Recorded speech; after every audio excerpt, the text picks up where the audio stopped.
আসসালামু আলাইকুম। Real village কুকিংয়ে সবাইকে ওয়েলকাম জানাচ্ছি।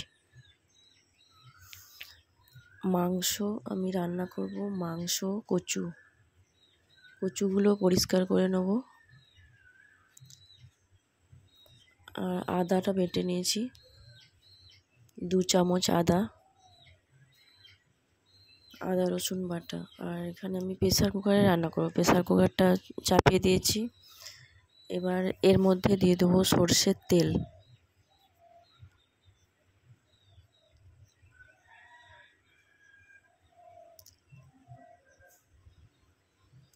সরষের তেল দিয়ে দিলাম। এখানে 50-এর মতো সরষের তেল দিয়ে দিয়েছি।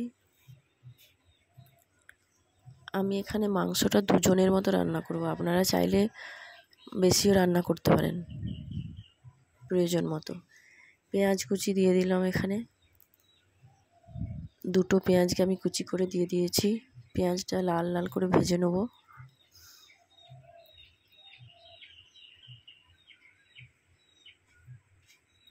এবার এর মধ্যে দিয়ে দেবো মাংস। একটু নাড়াচাড়া করে নিচ্ছি।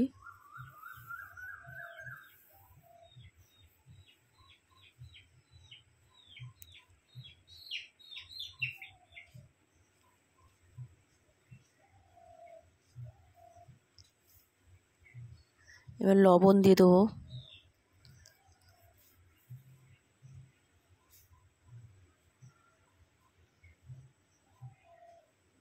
আমি এখানে 1 চামচ লবণ দিয়েছি। আদা রসুনের বাটা দিয়ে দিলাম। একটু নাড়াচাড়া করে নেব।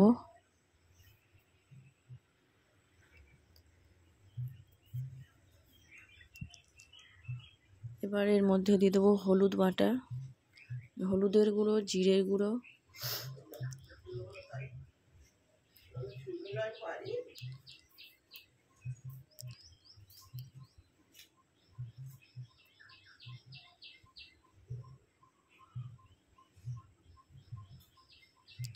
ধনে গুঁড়ো দিয়ে দিলাম 1 চামচ, লঙ্কার গুঁড়ো 1 চামচ।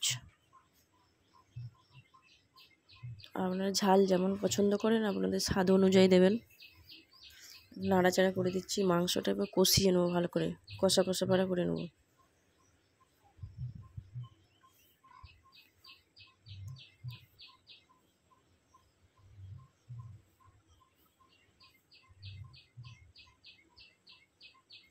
আমি একটু সামান্য জল দিয়ে দিলাম, মশলাটা না পুড়ে যায়।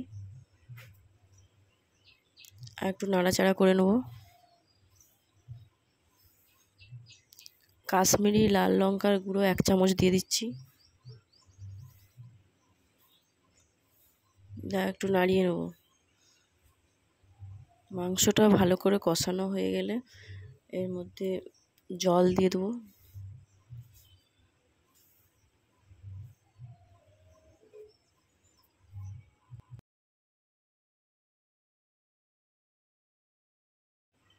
এখানে আমি দিয়ে দিচ্ছি 2টো এলাচ, দারুচিনি,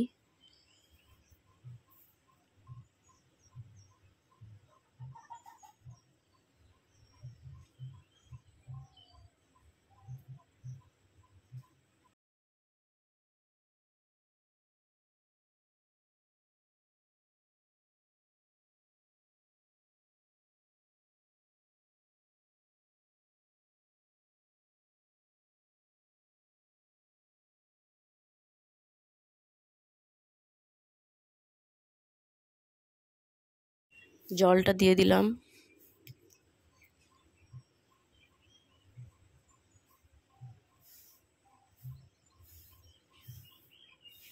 এবার এটা আমি বন্ধ করে দেবো। 4 থেকে 5টা সিটি মেরে নেব। তেজপাতা দিয়ে দিলাম।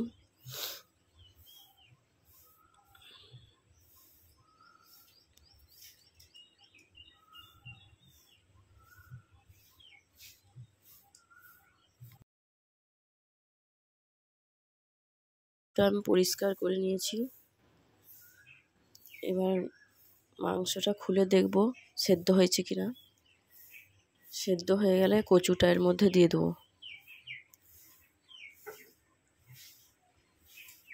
জল দেবো।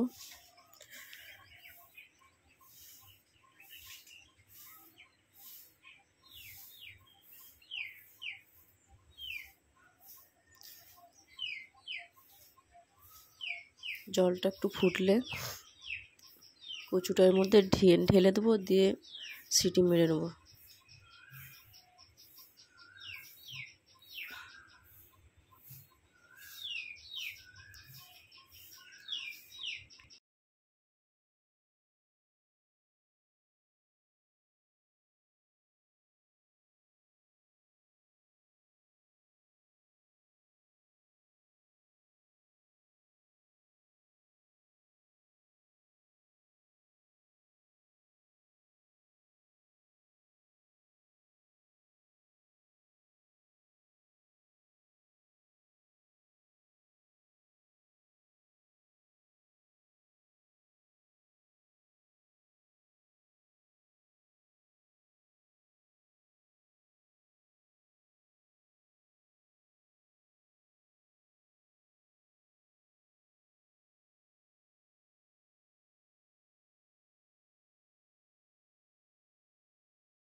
আমার এটা সেদ্ধ হয়ে গেছে।